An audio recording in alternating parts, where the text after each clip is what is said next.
My name's Leon de Saint-Croix, and I'm the cruise director for P&O Cruises, or one of the cruise directors for that company. Well, as cruise director, you're in charge of the overall entertainment product on board the cruise ship.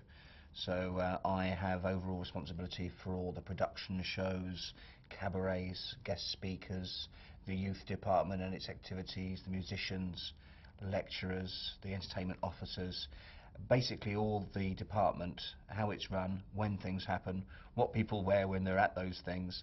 It's quite an important role aboard the ship, because for our ship, our cargo is passengers, and my job is that, I'm there to make them happy and make them enjoy, well, help them enjoy themselves.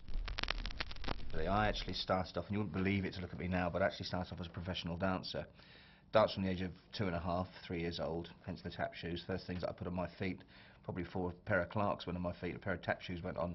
And I danced at the local dance school till I was 16, then I went on to a stage school full time, 16 to 18, although I left a little bit early because I got lucky with a job.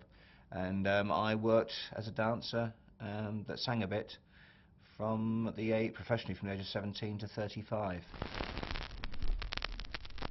A decision had to be made. I had to decide in which direction my career was going. Was I going to stay ashore and struggle, which inevitably I would have done, or go onto a cruise ship, work hard but enjoy myself and push things there? And I decided, because I'd had my fill of the business ashore and felt that I'd done as much as I could have done, I decided to play a safe card. And for me, working on a cruise ship was a safe card, because I wouldn't be travelling around the country in a suitcase, going from job to job and auditioning and phoning agents. And I had one employer and I didn't have to worry anymore, which is what I wanted at that age. I was 27 at the time and I'm 39 now. I danced in the evenings in the big production shows, but also during the day, because I could at that point. I worked as an entertainment officer in the day and worked my way up through the ranks with a view to becoming the cruise director one day, which I did. I've reached the highest rank that I can go into.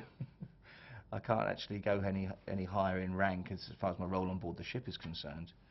So it's an interesting question. Keep developing the product as best I can while I'm at sea. I think the interesting time would come along when I had children, and then I'd have to think about whether I wanted to be at sea for such extended periods of time or not. But that's a decision I've not got to make yet. But I will one day, hopefully. Going down to Antarctica, I did a circumnavigation of Antarctica from Ushuaia in southern Argentina, right underneath to McMurdo Station, and then up to New Zealand.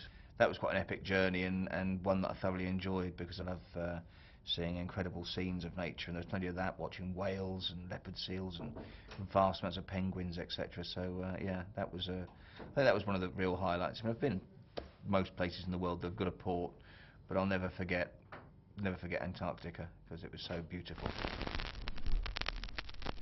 People can often feel guilty about, when going to sea, guilty about leaving their environments, leaving their homes, leaving their friends, and people won't do it because of that, but deep down they do. As far as we know, you only get one shot at it, so just seize the day, get out there and do it. Whatever you decide to do, in life, get out there and do it. Don't sit around thinking about, well, if this, if that, because time is going, and it goes all too quickly. So you've really got to make up your mind and go out and be selfish once and just grab it and do it.